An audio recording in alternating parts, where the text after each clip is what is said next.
నమస్తే, welcome to hello doctor.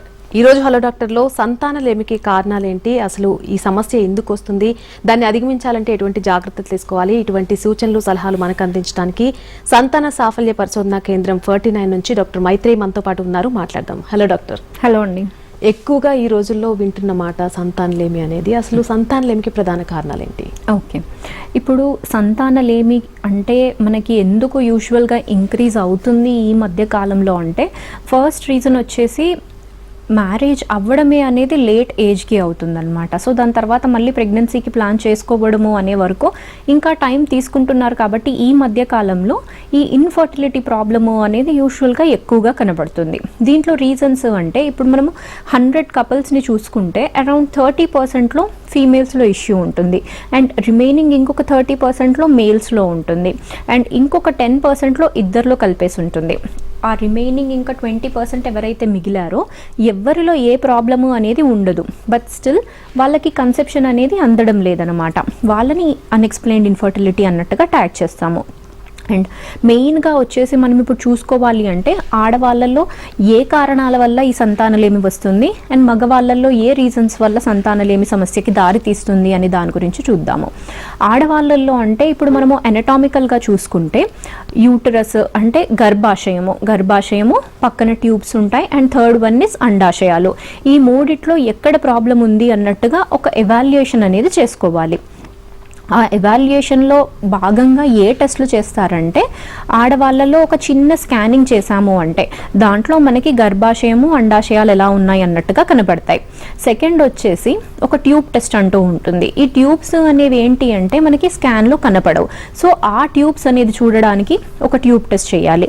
ఆ tube test అనేది ఆడవాళ్ళకి డేట్ వచ్చిన తర్వాత 7వ రోజు ఆర్ 8వ రోజు ఆ ట్యూబ్ టెస్ట్ అంటూ చేస్తాము. సో ఇది చేసినప్పుడు అనటామికల్గా అంటే మనకి రీప్రొడక్టివ్ సిస్టంలో ఆడవాళ్ళకి ఏ భాగాలు అయితే కావాలో ప్రెగ్నెన్సీ రావడానికి అవి ఆ స్ట్రక్చర్ అవన్నీ ఎలా ఉన్నాయి అన్నట్టుగా మనకి తెలుస్తుంది ఈ 3 కారణాల వల్ల. సో ఇప్పుడు గర్భాశయంలో ఏమన్నా మనకి గడ్డలున్నా కానీ, లేదంటే గర్భాశయం సైజ్ చిన్నగా ఉన్నా, దాని షేప్ డిఫరెంట్గా ఉన్నా, 2 భాగాలుగా చీలిపోయి ఉంటుంది, కొందరిలో బాగా అతి చిన్నగా ఉంటుంది, లేదు అంటే కొంచెం వాపు ఉంటుంది, ఈ ఏవైనా రీజన్స్ వల్ల మనకి సంతానలేమి సమస్యకి దారితీయొచ్చు. అండ్ అండాశయంలో చూసుకుంటే మేజర్గా 2 ఇష్యూస్ అంటూ ఉంటాయన్నమాట. అవేంటి అంటే, ఈదర్ వాళ్ళకి PCOS కారణమన్నా ఉండొచ్చు, లేదు అంటే లో ఓవేరియన్ రిజర్వ్. ఈ 2 అనేది ఒక స్పెక్ట్రమ్కి 2 ఎండ్స్ అన్నమాట. అంటే ఒకటి ఒక ఎక్స్ట్రీమ్ అయితే ఇంకొకటి ఇంకొక ఎక్స్ట్రీమ్. ఫస్ట్ ఒకటి ఎగ్స్ అనేది కొందరిలో బాగా తగ్గిపోయి ఉంటాయి. ఈ కండిషన్ అనేది మనం ఎప్పుడు చూస్తామంటే, ఆడవాళ్ళకి ఏజ్ అనేది ఇంక్రీజ్ అయినప్పుడు, ఎక్కువ అయినప్పుడు, అంటే అరౌండ్ 33, 34 అది వాళ్ళ ఏజ్ అనేది క్రాస్ అయ్యారు అంటే అండాశయంలో రిజర్వ్ అంటూ తగ్గిపోయి ఉంటుందన్నమాట.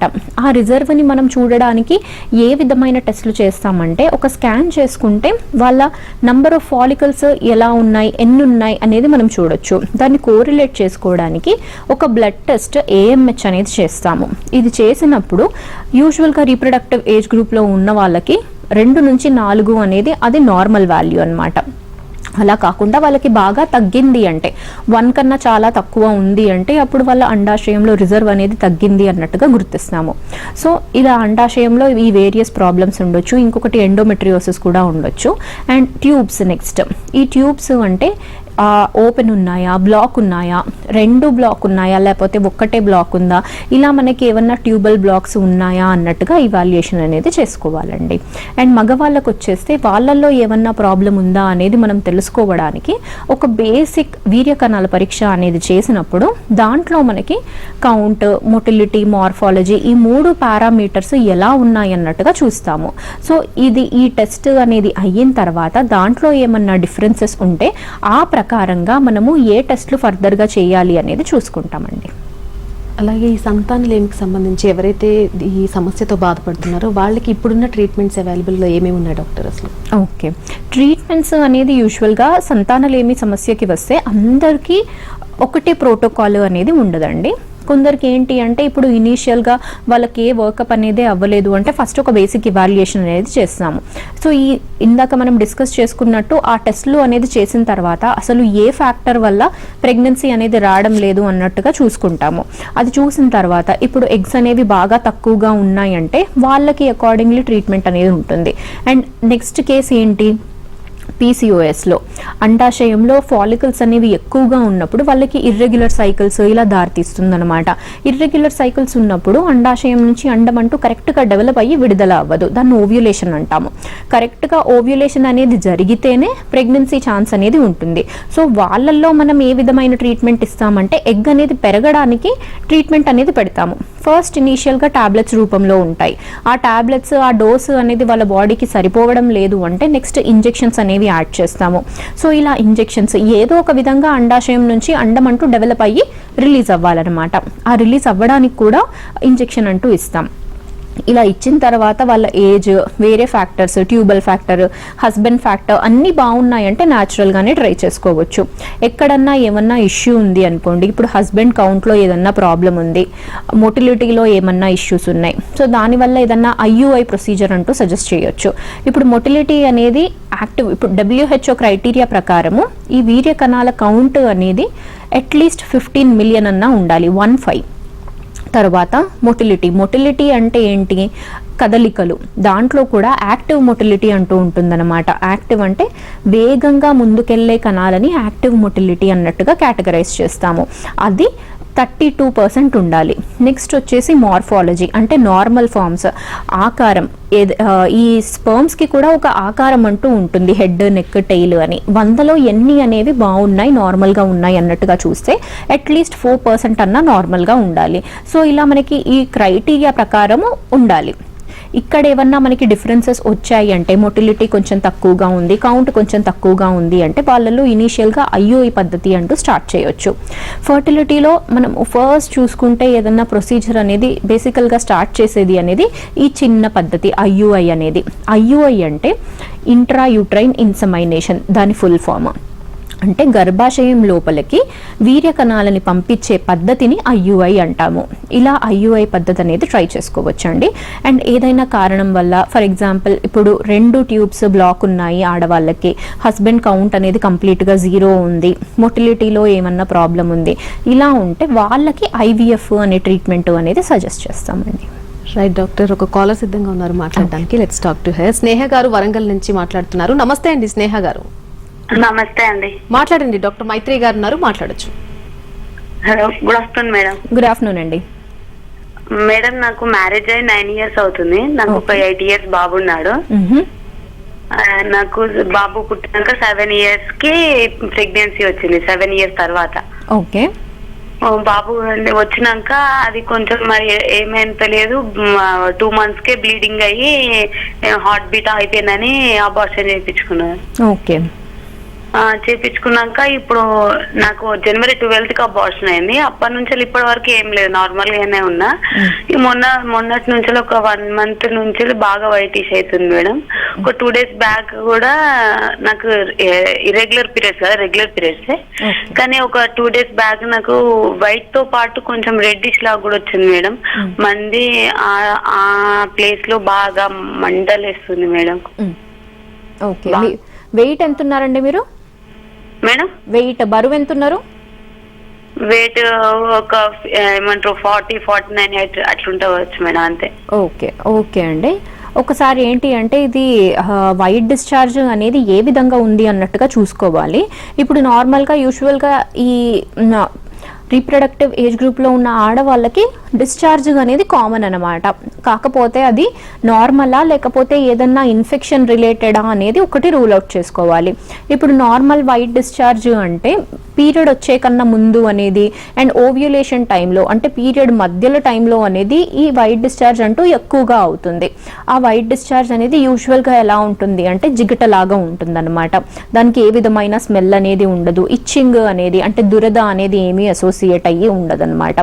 అలా కాకుండా మీకు వైట్ డిశ్చార్జ్ అనేది ఇప్పుడు చిన్నగా పెరుగులాగా చిన్న చిన్న ముద్దల్లాగా పడుతుంది అంటే దురద అనేది బాగా ఉన్నా కానీ మంట ఉన్నా కానీ వాసన ఏమైనా వస్తున్నా కానీ, లేకపోతే కలర్ ఏమన్నా వేరేగున్నా, అంటే ఎల్లోయిష్, గ్రీనిష్ ఇలాంటి కలర్స్ ఏమన్నా ఉంటే అది ఇన్ఫెక్షన్ రిలేటెడ్ అన్నట్టుగా అర్థం అనమాట.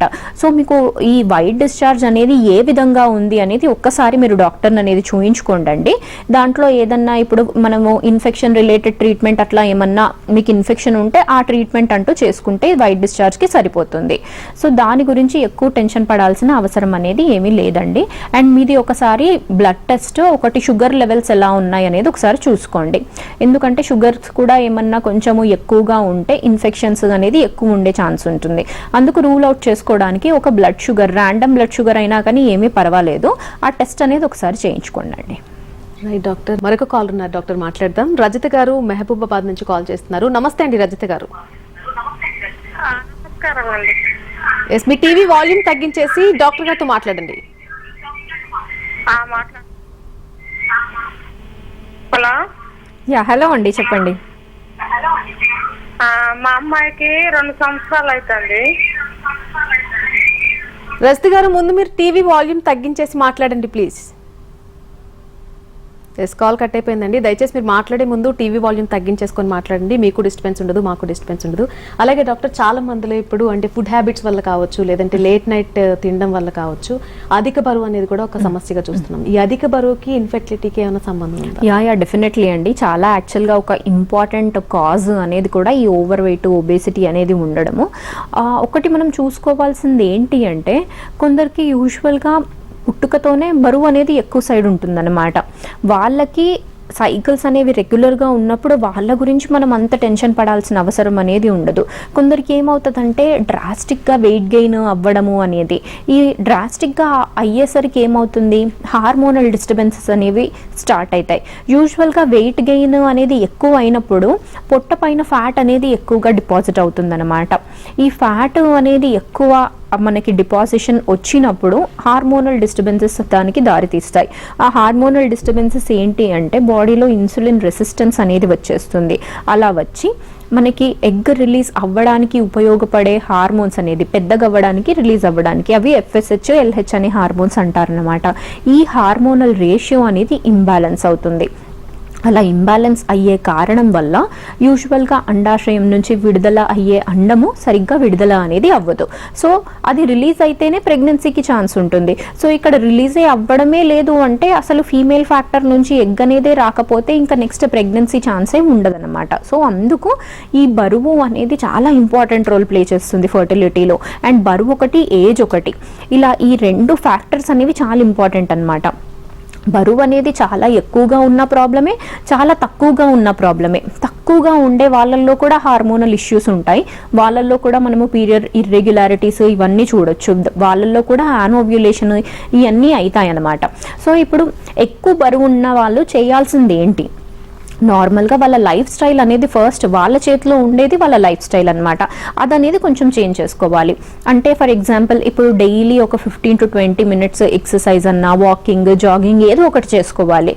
ప్లస్ ఫుడ్ హ్యాబిట్స్ అనేవి కొంచెం చేంజ్ చేసుకోవాలి. అంటే నైట్ పూట రైస్ అనేది కాకుండా పుల్కా అన్నా, చపాతీ అన్నా ఇలా తీసుకోవాలి.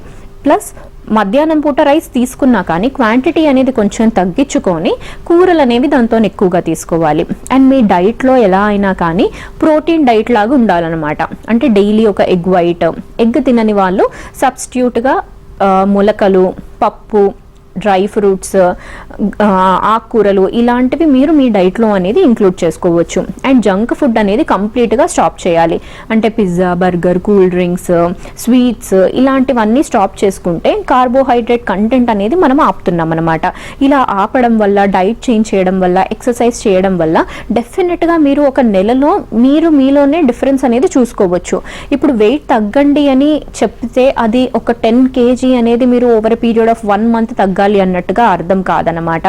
జస్ట్ వెయిట్ మీ కంట్రోల్లో ఉండాలంటే ఇవన్నీ మనం చేస్తుంటే ఒక 1 month తర్వాత చూసుకుంటే అట్లీస్ట్ ఒక 1.5 kg అన్నా తగ్గగలిగితే అదొక పెద్ద అచీవ్మెంట్. ఈ వీక్లీ ఒక 500 grams టార్గెట్ లాగా పెట్టుకోవాలి. అలా మనకి నెలకు వచ్చేస్తే 2 కాకుండా ఒక 1.5 kg అన్నా తగ్గితే చాలా అడ్వాంటేజ్ అనేది ఉంటుంది.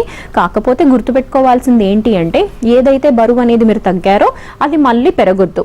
పెరిగితే ఇంత చేసిన కష్టం అంతా వేస్ట్. ఒక్కసారి కొందరు ఏమవుతుందంటే కొంచెం ఎక్కువ కన్జ్యూమ్ చేయగానే ఎక్కువ బరువు అనేది పెరిగేస్తారనమాట. అందుకు మీరు ఏమన్నా తినాలి అనుకుంటే ఎప్పుడైనా కానీ లిమిట్లో అనేది తీసుకోవాలి.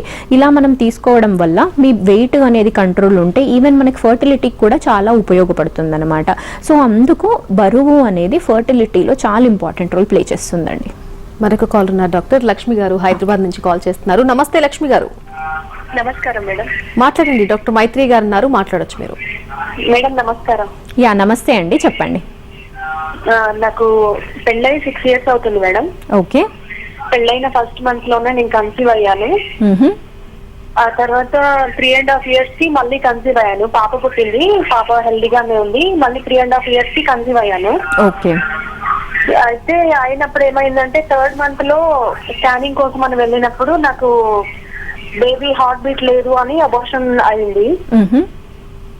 మళ్ళీ ఆ తర్వాత ఒక 2.5-3 months గ్యాప్ తీసుకున్న తర్వాత మళ్ళీ కన్సీవ్ అయ్యాను. ఓకే అండి. కన్సీవ్ అయినప్పుడు మళ్ళీ 2.5 months లో మళ్ళీ అబార్షన్ అయింది. మళ్ళీ స్కానింగ్ కోసం అని వెళ్తే బేబీ హార్ట్ బీట్ లేదు, కనిపించట్లేదు అని మళ్ళీ అబార్షన్ చేశారు. అది ఇట్లా ఎందుకు అవుతుంది అని నాకు ఇంకా ట్రీట్మెంట్ కూడా ఏం తీసుకోలేదు. ఓకే. ఆ తర్వాత కరోనా అని ఇంకా లాక్డౌన్స్ అని ఇంకా బయటికి వెళ్ళలేదు మేము. ఓకే అండి. మీదేమన్నా మేనరికం సంబంధమా అండి?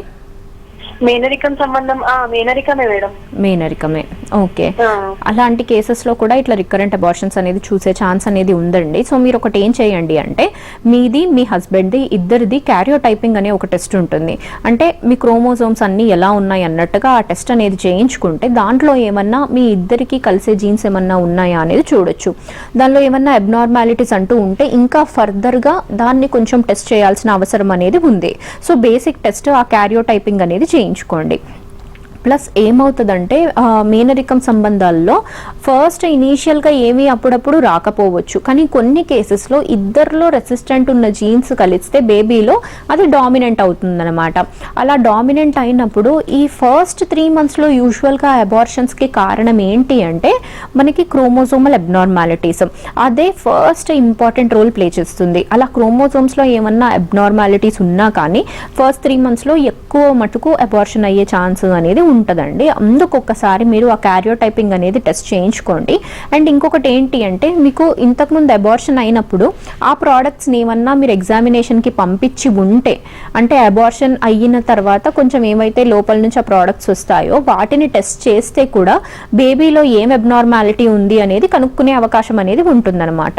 సో ఇప్పుడు నాకు తెలిసి ఆ టెస్ట్లు అనేవి మీకు కాలేదు కాబట్టి మీరు ఫర్దర్గా చేయాల్సింది క్యారియోటైపింగ్ అనే టెస్ట్ ఒకటి చేయించుకోండి. అండ్ దాని ప్రకారం ప్లానింగ్ చేసుకోండి.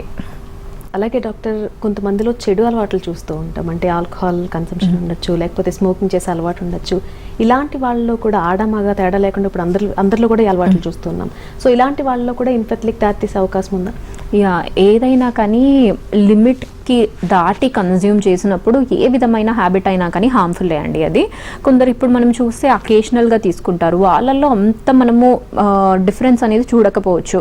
కానీ కొందరిలో రెగ్యులర్గా తీసుకుంటా ఉన్నప్పుడు డెఫినెట్గా వాళ్ళల్లో చేంజెస్ అనేవి చూస్తామండి. ఇప్పుడు మగవాళ్ళల్లో ఫర్ ఎగ్జాంపుల్ స్మోకింగ్ అనేది ఉంది అనుకోండి. ఈ స్మోకింగ్ వల్ల ఏమవుతుంది, హెల్త్ పైనే కాకుండా ఈవెన్ ఇన్ఫర్టిలిటీ దాంట్లో కూడా మనకి వీర్య కణాల పైన అంటే స్పర్మ్స్ పైన ఆ ఎఫెక్ట్ అనేది పడుతుందన్నమాట. ఎందుకంటే స్మోక్లో చాలా రకమైన కెమికల్స్ అనేవి ఉంటాయి. అవి ఇన్హేల్ చేసినప్పుడు దాంట్లో వీర్య కణాలలో ఉండే DNA కూడా డ్యామేజ్ అవుతుంది. అలా డ్యామేజ్ అయినప్పుడు ఏమవుతుందంటే కొందరిలో ప్రెగ్నెన్సీస్ వస్తాయి, కాదనము, కాకపోతే కొందరిలో రాకపోవచ్చు. అండ్ ఈ ప్రెగ్నెన్సీస్ వచ్చినా కానీ బేబీలో కూడా అబ్నార్మాలిటీస్ ఉండే ఛాన్స్ అనేది ఉంటుందన్నమాట. ఎందుకంటే ఎప్పుడైతే ఆ డ్యామేజ్ అనేది DNA లెవెల్లో జరిగిందో అప్పుడు ఆ బాలేని DNA బేబీకి క్యారీ అయ్యే అవకాశం అనేది ఉంటుందన్నమాట. అందుకు స్మోకింగ్ అనేది చాలా మనకి ఫర్టిలిటీ పాయింట్ ఆఫ్ వ్యూలో డేంజరస్ అన్నట్టుగా చెప్పాలి. అది ఆ హ్యాబిట్ అనేది ఉంది అంటే మెల్లిమెల్లిగా దాన్ని అనేది తగ్గించుకోవాలి. సో అలా తగ్గించుకొని నెగ్లిజిబుల్గా ఉంటే అది అసలు ఇంకా బెస్ట్. లేదు అలా మేము అసలు తగ్గించుకోలేమంటే అట్లీస్ట్ మినిమల్ అన్నా కన్జ్యూమ్ చేసుకునేలాగా ఉండాలన్నమాట. అండ్ ఆల్కహాల్ కూడా అంతే అండి. ఇప్పుడు ఒక లిమిట్ దాటి ఎక్కువగా తీసుకున్నారు అంటే అప్పుడు డెఫినెట్గా కణాల పైన కూడా ఎఫెక్ట్ అనేది పడుతుంది. అండ్ అదేవిధంగా ఫర్టిలిటీ పాయింట్ ఆఫ్ వ్యూలో ఇన్ఫర్టిలిటీకి కూడా దారి తీసే అవకాశాలు అనేవి ఉంటాయి. అదే ఎప్పుడైతే ఆడవాళ్ళు కన్జ్యూమ్ చేస్తున్నారు అంటే వాళ్ళకు కూడా అదే విధంగా ఉంటుందండి. ఆ స్మోక్లో ఉండే కెమికల్స్ వల్ల అండాల పైన ఎఫెక్ట్ అనేది పడుతుంది. ఏదన్నా కానీ ఆ మైటోకాండ్రియా ఒకసారి డ్యామేజ్ అయింది అంటే ఎగ్ క్వాలిటీ అనేది కూడా తగ్గుతుంది. At the same time alcohol కూడా ఎక్సెసివ్గా తీసుకున్నారు అంటే అది డేంజరస్. అలా కాకుండా లిమిట్లో అనేది దట్ ఈస్ ఓకే అండి. కాకపోతే ఎప్పుడైనా కానీ ఏది ఎక్సెసివ్ కన్సంప్షన్ అయినా కానీ అది డెఫినెట్గా బాడీకి హామే చేస్తుంది. ఎస్, అలాగే ఇందాక ఒక కాలర్తో మాట్లాడినప్పుడు మనం విన్నాం డాక్టర్, ఫస్ట్ ఒక డెలివరీ అయిపోయిన తర్వాత 7 years తర్వాత మళ్ళీ ఈ ప్రాబ్లమ్స్ తనలో కనిపించినట్టు. ఎందుకని ఇంత టైం తీసుకోవడం, అంటే ఎందుకు ఈ ప్రాబ్లమ్స్ మళ్ళీ రేజ్ అవుతూ ఉంటాయి? ఓకే, అవి యాక్చువల్గా ఇప్పుడు ఫస్ట్ ప్రెగ్నెన్సీ వచ్చిన తర్వాత నెక్స్ట్ ప్రెగ్నెన్సీకి టైం పడుతుంది అంటే డెఫినెట్గా ఏదో ఒక కారణం అనేది ఉంటుందండి.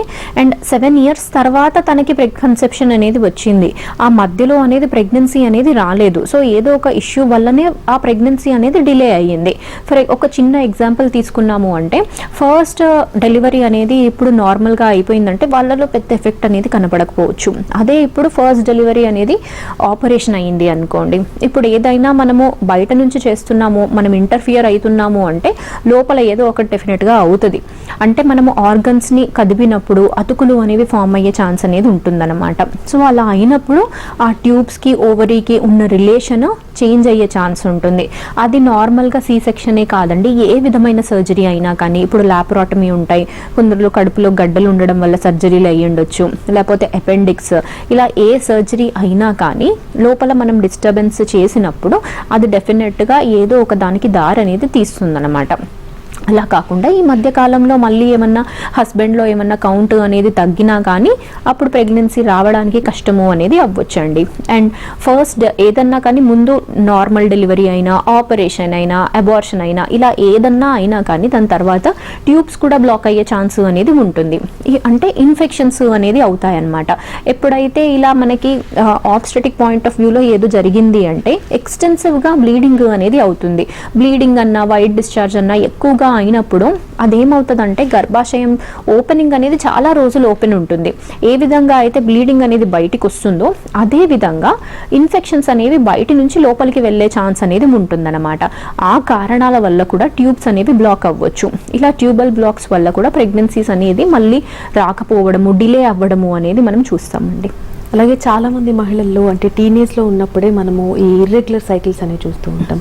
అలా ఇర్రెగ్యులర్గా ఉన్నప్పుడు కొంతమంది అవి ప్రెగ్నెన్సీ రానంత వరకు కూడా పట్టించుకునే సందర్భాలు మనం చూస్తాం. సో అసలు అలా టీనేజ్లో ఉన్నప్పుడు ఎటువంటి జాగ్రత్తలు తీసుకోవచ్చు డాక్టర్? ఓకే, టీనేజ్లో ఉన్నప్పుడు వాళ్ళకి ప్రెగ్నెన్సీకి రిలేటెడ్ అన్నట్టుగా ఏమీ ఉండదు కాబట్టి, అండ్ వాళ్ళకి అప్పుడు యాంపుల్ టైం కూడా ఉంటుంది. వాళ్ళ దగ్గర టైం అనేది కూడా ఎక్కువగా ఉన్నప్పుడు వాళ్ళు కంప్లీట్గా వాళ్ళ డైట్, లైఫ్ స్టైల్ పైన కాన్సన్ట్రేట్ అనేది చేయాలి. సో టీనేజ్లో అంటే చిన్నపిల్లలే కాబట్టి వాళ్ళు ఏదన్నా రన్నింగ్ అన్నా, జాగింగ్, స్కిప్పింగ్ ఇలాంటివి బాగా హెవీ వర్కౌట్స్ అనేది చేసినప్పుడు బాడీకి బాగా యాక్టివిటీ అన్నమాట. యాక్టివిటీ కావాలి. యూజువల్గా మనం ఇలాంటివి చూస్తున్నాము టీనేజ్ పిల్లల్లో అంటే ఫస్ట్ మనం వాళ్ళల్లో గమనిస్తే బరువు అనేది ఎక్కువగా ఉంటారు. అది ఎప్పుడైతే కంట్రోల్లో ఉంటుందో అప్పుడు మళ్ళీ మీ సైకిల్స్ అనేవి రెగ్యులరైజేషన్ అయ్యే ఛాన్స్ అనేది ఉంటుంది. సో ఎప్పుడన్నా కానీ ఆ కాజ్ అనేది రూట్లోనే కట్ చేస్తే బెస్ట్. సో ఎప్పుడైతే స్టార్ట్ అవుతుందో అప్పుడే మీరు ఈ జాగ్రత్తలన్నీ తీసుకోవాలి. ఆ జాగ్రత్తలు తీసుకుంటే ఫ్యూచర్లో దేనికైనా కానీ ప్రాబ్లమ్ అనేది రాకుండా ఉంటుందండి. 49 నుంచి మీరు ఎటువంటి ట్రీట్మెంట్స్ ఎక్కువగా వాళ్ళకి సజెస్ట్ చేస్తూ ఉంటారు డాక్టర్? ఓకే, ఇప్పుడు ఫర్టిలిటీ పాయింట్ ఆఫ్ వ్యూలో అంటే వేరియస్ ట్రీట్మెంట్స్, అడ్వాన్స్డ్ ట్రీట్మెంట్స్ అన్నీ అవైలబుల్ ఉంటాయండి. ఫస్ట్ కేస్ ప్రకారము ఇనీషియల్గా వాళ్ళకి ఏ విధమైన ప్రాబ్లమ్స్ అనేవి లేకపోతే నార్మల్గా టాబ్లెట్స్తో న్యాచురల్గా ట్రై చేసుకోవడము అనేది, అండ్ అది అయిపోయింది అంటే నెక్స్ట్ స్టెప్ అనేది IUI అంటే ఇంట్రా యూట్రైన్ ఇన్సెమైనేషన్, కణాలు ఎక్కిచ్చే పద్ధతి. ఇది కూడా అయిపోయింది, దాంట్లో కూడా సక్సెస్ అనేది కనబడడం లేదు అంటే నెక్స్ట్ మోడ్ ఆఫ్ ట్రీట్మెంట్ అనేది IVF అనేది ఉంటుందండి, ఇన్ విట్రో ఫర్టిలైజేషన్. అంటే మనకు వాడుక భాషలో భాషలో టెస్ట్ ట్యూబ్ బేబీ అన్నట్టుగా అంటామన్నమాట. సో ఆ దానిలో కూడా చాలా అడ్వాన్సెస్ అనేవి ఉంటాయి. ఇప్పుడు హస్బెండ్కి కౌంట్ అనేది 0 ఉన్నప్పుడు కణాలు అనేవి లోపల నుంచి తీసుకునే పద్ధతి, టీసా, బయాప్సీ, మైక్రోటీసా, ఇలాంటివన్నీ చాలా ట్రీట్మెంట్స్ అనేవి అవైలబుల్ ఉన్నాయండి. So according to the case వాళ్ళ ఏజ్ ఫ్యాక్టర్, వాళ్ళ డిఫరెంట్ కాజెస్ అవన్నీ చూసి వాళ్ళకి ఏ విధమైన ట్రీట్మెంట్ అనేది ఐడియల్ అనేది డిసైడ్ చేస్తామండి. Right doctor, thank you so much. Calls కూడా చాలా చక్కటి సజెషన్స్ ఇచ్చారు. Thank you so much. ఇది ఇవాల్టి హలో డాక్టర్. నమస్తే.